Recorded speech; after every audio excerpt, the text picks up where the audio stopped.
Seja muito bem-vindo ao 2 Dedos de Teologia. Eu sou Iago Martins e dessa vez você não está no meu escritório.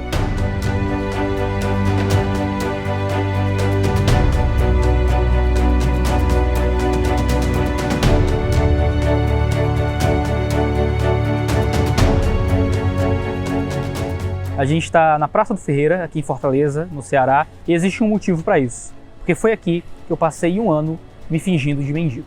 Esse trabalho começou com um objetivo muito simples. Eu queria entender melhor como funcionavam as estruturas de mendicância, principalmente oriundo dos resultados pouco frutíferos dos trabalhos com moradores de rua que a gente desenvolvia aqui em Fortaleza, no Ceará. Como todo cristão, como pastor protestante batista, eu via a Praça do Ferreira trazer comida para os mendigos. Eu trazia meus alunos do seminário, eu trazia pessoas que eu conhecia, nós gastávamos dinheiro, força, tempo e amor. Amor vindo alimentar pessoas que nós julgávamos com fome. Então, semanalmente, às vezes mensalmente, a gente estava aqui na praça trazendo comida. Eu comecei a ser confrontado com uma realidade que parecia muito estranha para mim. O fato de que a gente estava trazendo comida, vindo alimentar pessoas que não pareciam com fome, não pareciam estar precisando de ajuda, que não pareciam estar doentes ou doidas da cabeça. A gente começou a sentar para conversar com essas pessoas e as realidades que a gente encontrava nem sempre eram realidades que estavam de acordo com aquilo que a gente era ensinado nos livros, nas revistas, nas reportagens, nos programas dominicais. Foi aí que eu percebi que talvez o que a gente precisava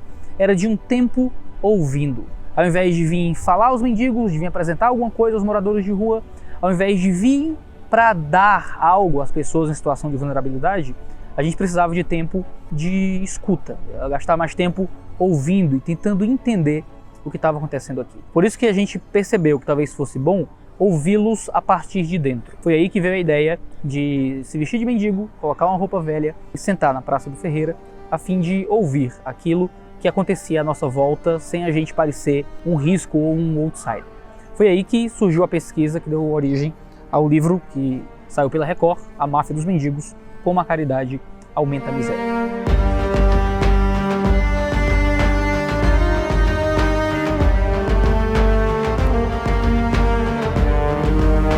Para mim foi realmente muito chocante parar para perceber que as realidades da rua são muito mais complexas do que aquelas que a gente muitas vezes presume. Eu sentei com algum cara para ouvi-lo acerca de como é que ele foi parar nessa situação e ele me disse, não, eu tô aqui porque eu gosto de estar no meio do mundo, eu tenho uma casa ali na Praia do Futuro, mas eu venho para cá porque aqui dão comida e aqui as pessoas me alimentam. Eu sentei com outro jovem, 16 anos, ele não tinha nenhum dos dentes da frente. E ele me disse, não, eu tô aqui porque o meu pai quer me obrigar a trabalhar com ele, na empresa dele lá, com um carro, e eu não quero trabalhar, eu gosto de estar aqui, por isso eu vim pra rua. Eu sentei com um rapaz, estava comendo um sanduíche, ele falou, não, eu tô aqui porque meu irmão brigou com a minha mãe e para não matar a minha mãe, eu vim aqui pra rua, porque eu não queria entrar em confusão familiar e eu ia acabar brigando com os dois e acabar morrendo todo mundo, e por isso eu vim morar na Praça do Ferreira. Sentei com o senhor, ele estava entre um gole e outro de cachaça, comentando sobre como a esposa dele tinha falecido. E ele chorava, meu Deus, ela era tão boa, ela era tão boa. E enquanto chorava, entre um soluço do choro, entre um gole da cachaça, ele perguntava para Deus por que é que a esposa dele tinha morrido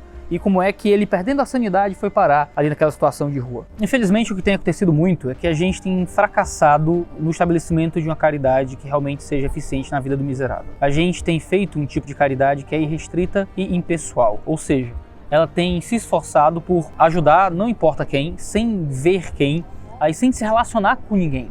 A gente acaba fazendo um trabalho de engajamento muito miserável na vida daquele que está em situação de vulnerabilidade.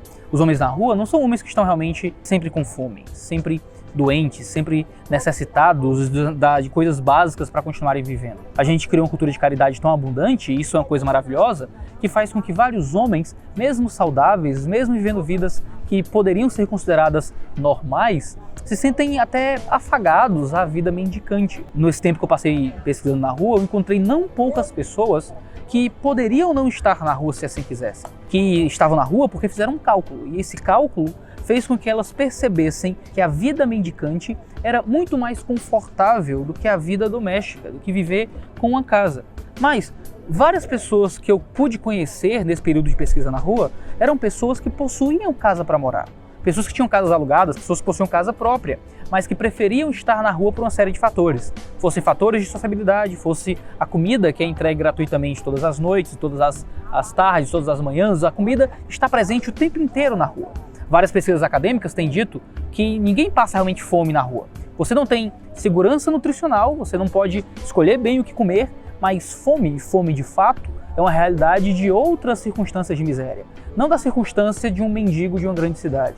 Não da circunstância de uma pessoa que dorme na rua, numa grande praça, num grande centro urbano. Homens vão para a rua pelos mais variados motivos. Os homens param dormindo num calçadão, seja porque são vítimas, seja porque foram vitimadas, seja porque vitimaram, seja porque se tornaram vilãs, sejam vilãs da vida dos outros, sejam vilãs da própria vida. A realidade é que os homens na rua são complexos. Existem grupos de vulnerabilidade que podem ser identificados com muita facilidade, sejam mulheres, sejam crianças, sejam idosos, sejam doentes. Mas a verdade é que em volta daqueles em miséria existem parasitas da miséria, que tomam conta do nosso esforço de caridade, roubam para si recursos que poderiam chegar naqueles que estão realmente passando fome. E a gente acaba dando a esses homens aquilo que eles mais querem, que é dinheiro, que é comida sem engajamento. Eles querem os nossos recursos sem prestar contas em nenhum nível. E esses homens, esses parasitas da miséria, entenderam que é isso que a gente quer também. A gente não quer prestar contas, a gente não quer relacionamento, a gente não quer voltar no outro dia. Tudo que a gente quer é entretenimento moral. Tudo que a gente quer é o benefício pessoal de fazer algo por alguém. O que a gente quer é o senso de estar mais próximo de Deus através de dar algum dinheiro, alguma esmola a alguém que talvez esteja por baixo na vida, quando na verdade o que a gente está fazendo é usar o pobre, é usar o miserável ao nosso benefício. É pegar pessoas em situações das mais difíceis e usá-las para o nosso consolo moral, para o nosso consolo espiritual, e isso certamente não está ajudando os homens em miséria. Qual é a grande miséria dessas pessoas de fato?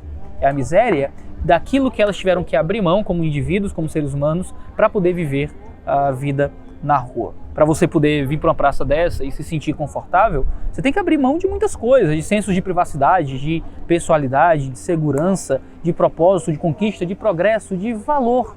Muitas dessas pessoas acabaram se acostumando a estarem recebendo de forma paternalista a partir dos outros como pessoas subhumanas, pessoas que não podem conquistar e nem merecer nada e que nesse processo acabaram se enfraquecendo como indivíduos. Essas pessoas precisam de alguém não que lhes dê dinheiro, mas de alguém que lhes dê humanidade, tempo, engajamento e que tente ler o que é que está acontecendo na vida delas. Muitas dessas pessoas entenderam que nós não queremos nos engajar com elas. E porque não queremos nos engajar, elas podem contar qualquer história. Podem mentir sobre o passado, podem tentar ludibriar-nos de alguma maneira para que nós possamos nos condoer e dar recursos para aqueles que não precisam de mais sopa, não precisam de mais comida, mas que precisavam de alguém que parasse de lhes sustentar a preguiça e a miséria. Qual é o problema da nossa caridade no fim das contas? O problema é que a gente virou especialista em dar alívio. Tudo que a gente faz é aliviar pessoas. Alguém chega para mim com fome e eu não vou dar para ela um curso profissionalizante, eu vou dar para ela comida. Se alguém chega para mim sangrando, o que ela precisa é que eu estanque aquele sangramento e não que eu dê um grande curso sobre segurança no trabalho. Pessoas muitas vezes estão em situações de necessidade de alívio. Elas têm que ser aliviadas de um problema imediato. É isso que a gente faz com a fome, é isso que a gente faz com a doença. As pessoas precisam ser ajudadas. Se alguém chega faminto, ela precisa de um prato de comida, claro, óbvio. Mas o que é que acontece depois que o mendigo come? O que acontece depois que a gente dá a comida? O que é que vem depois? E se esses mendigos já estão alimentados, o que é que a gente pode fazer para aperfeiçoá-los à vida comum, para desenvolvê-los, para reabilitá-los? É isso que poucas pessoas estão fazendo, que poucas ONGs, poucas missões, poucos grupos de igrejas têm se desenvolvido para fornecer às pessoas. Nós somos rápidos em dar alívio, temos enchido as praças e as ruas de alívio, mas o que tem faltado é reabilitação e desenvolvimento. Tempo com as pessoas para reabilitá-las à vida comum, a ajudá-las a sair das drogas, a levá-las para algum novo ambiente de sociabilidade, para levá-las para casa ou para alguma clínica para que elas sejam tratadas e reabilitadas à vida. Então, desenvolvidas, ensinadas, instruídas, transformadas, não simplesmente na sua vida financeira através de uma distribuição direta de renda com o dinheiro que eu tiro do bolso e dou para o mendigo, mas através de um relacionamento direto com a vida dele, de ouvi-lo, de entendê-lo, de compreender as vicissitudes das teias de significado que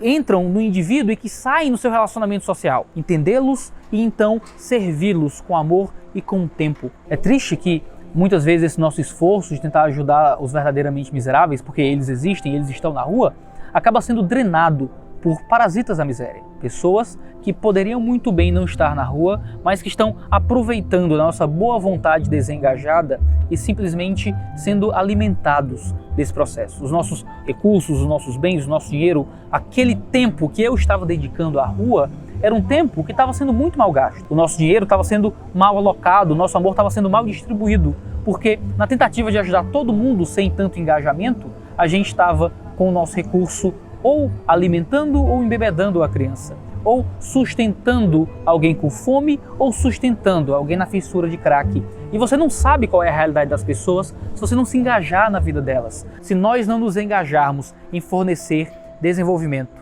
se nós não nos esforçarmos em dar reabilitação, a gente vai continuar dando alívio.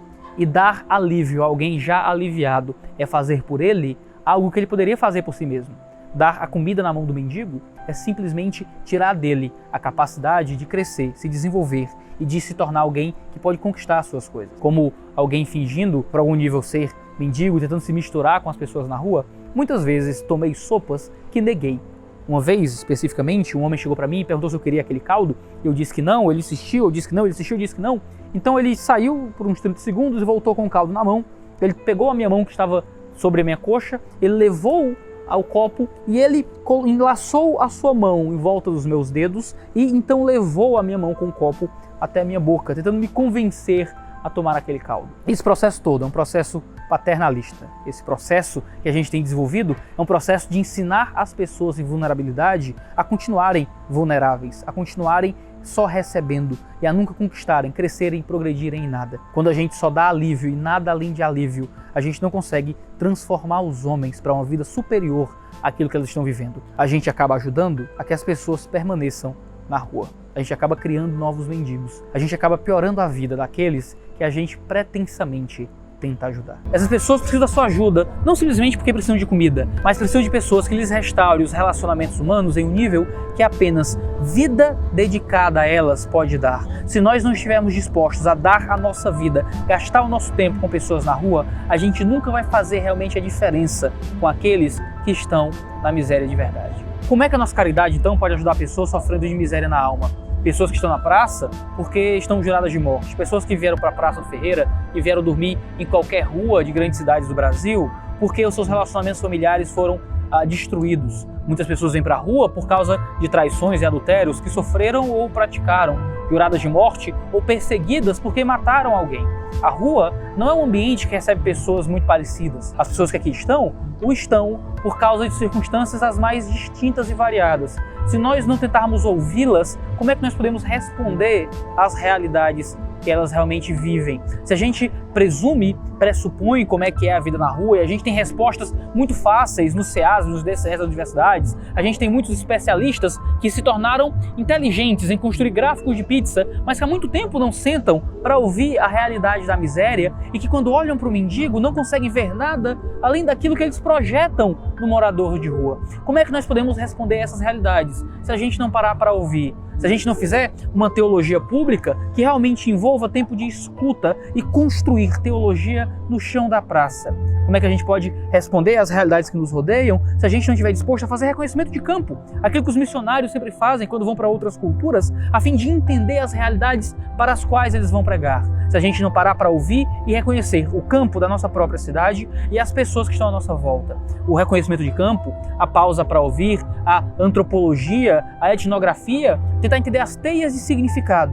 É nada mais do que uma aplicação do amor cristão, de entender que o outro não é simplesmente aquilo que eu acho que ele é, mas entender que o outro é alguém criado à imagem de Deus, que eu preciso entender e compreender se eu quiser dar a ele algo que seja útil e bem relacionado com suas necessidades. O mendigo é um indivíduo, o morador de rua é um ser humano, pessoas em vulnerabilidade possuem suas particularidades e vieram para a rua pelos mais variados motivos. Sejam porque os pais não querem aceitar as drogas, seja porque eles brigaram com as irmãs, seja porque a casa é quente, seja porque elas foram abandonadas por maridos cafajestes que as deixaram grávidas e desempregadas, seja o homem que perdeu a esposa, se atirou ao poste com o carro em alta velocidade e saiu do hospital com vergonha de olhar para a família, seja o jovem que que simplesmente gosta de estar no meio do mundo. Essas realidades que a gente conhece muitas vezes são realidades que estão à nossa volta e que a gente ignora. O homem na praça pode ser culpado, pode ser inocente, ele pode ser vilão, ele pode ser herói. A moça que empurra o carrinho pode ter ali dentro livros que ela mesma escreveu. Existem mendigos com formação universitária, pessoas que viveram vidas normais até os 70, até os 60 anos e só então foram parar na rua.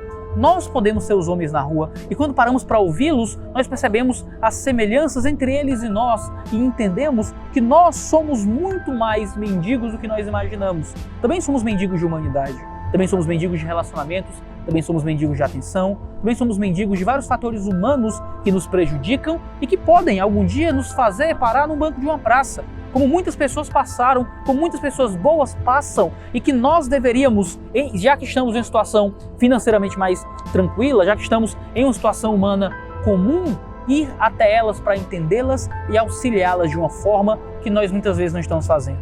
A rua não precisa de mais sopa, os mendigos não precisam de mais cachorro-quente, o que as pessoas em miséria precisam é de pessoas que se engajem, se relacionem e ofertem tempo. É o seu tempo, é a sua vida, é o seu interesse, é o seu amor, é a sua escuta, é o seu olhar que vai ser mão de obra de fato para auxiliar essas pessoas a mudarem de vida e se tornarem alguém diferente. Isso custa caro, isso tem um preço. Isso pode tirar algo de nós. Existem muitas histórias de sucesso, mas também muitas histórias de desgraça, de pessoas tentando ajudar os miseráveis. Mas o preço que é pago nesse processo sempre vale a pena se nós fazemos, entendendo que nessa grande comunidade humana o amor deve nos guiar e o serviço àqueles em situações mais difíceis deve ser algo que jorra do coração da igreja cristã e de pessoas que se veem dentro dessa grande comunidade que é a raça humana. Íngreme e perigosa, a estrada entre Jerusalém e Jericó era conhecida como Via Sangrenta. O motivo é porque várias pessoas faziam emboscadas ali. Homens se fingiam de doentes a fim de atrair pessoas bondosas para arapucas, para armadilhas. Jesus contou uma história acerca de um homem caído nessa estrada, que vários líderes religiosos e pessoas de boa índole judaica fugiam e passavam ao largo. Até que parece um samaritano. Os samaritanos eram povos excluídos da convivência judaica normal por serem povos mistos. E esse samaritano, que geralmente era brigado etnicamente com os judeus e vice-versa, para socorrer aquele homem. Ele não dá algum dinheiro, ele simplesmente não dá uma esmola, mas ele pega alguém ferido e ele leva com ele para uma estalagem. Ele paga para que cuidem daquele homem e quando ele retorna de viagem, o que ele faz é pagar as necessidades, as custas e tudo mais que fosse necessário para que aquele homem fosse ajudado e curado. Encontrar alguém caído na estrada não cobra de nós simplesmente algum dinheiro ou algum recurso que é transferido diretamente àquele em miséria. A gente não dá uma esmola para despachar aquele em dificuldade. O homem caído na estrada cobra de nós engajamento. Que a gente assuma riscos e se relacione com pessoas que muitas vezes podem sim estar simplesmente tentando se aproveitar de nossa boa vontade, mas a gente só vai saber se a gente se relacionar com elas. O primeiro versículo do Salmo 41 diz que é bem-aventurado aquele que se engaja, que dá atenção ao pobre. A tradição judaica não se contentava que a gente simplesmente desse algum recurso para a pessoa em necessidade, mas a gente tinha que dar atenção, que se relacionar, que gastar tempo para que a pessoa pudesse ser transformada através do nosso relacionamento. O profeta Isaías diz que se com renúncia própria nós satisfizermos os anseios dos aflitos, aí sim a nossa luz vai brilhar sobre o mundo. O que é que tem custado a nós, os homens na rua? O que é que tem custado a nós o engajamento com as pessoas em miséria? Qual é o preço que a gente tem pago? É R$5, um sinal? É algumas moedas para o homem pedindo alguns recursos? Ou a gente tem dado atenção? O homem na rua tem que custar alguma coisa para nós. Tem que custar engajamento, tem que custar tempo, tem que custar dinheiro sim, mas tem que custar uma entrega de vida. Porque é só assim a gente pode ajudar a sarar misérias que muitas vezes não são financeiras, mas são humanas. Porque se a verdadeira miséria muitas vezes é uma miséria de humanidade, é só através de engajarmos a nossa vida com outras vidas é que a gente pode fazer alguma coisa de relevante para vencer a verdadeira pobreza.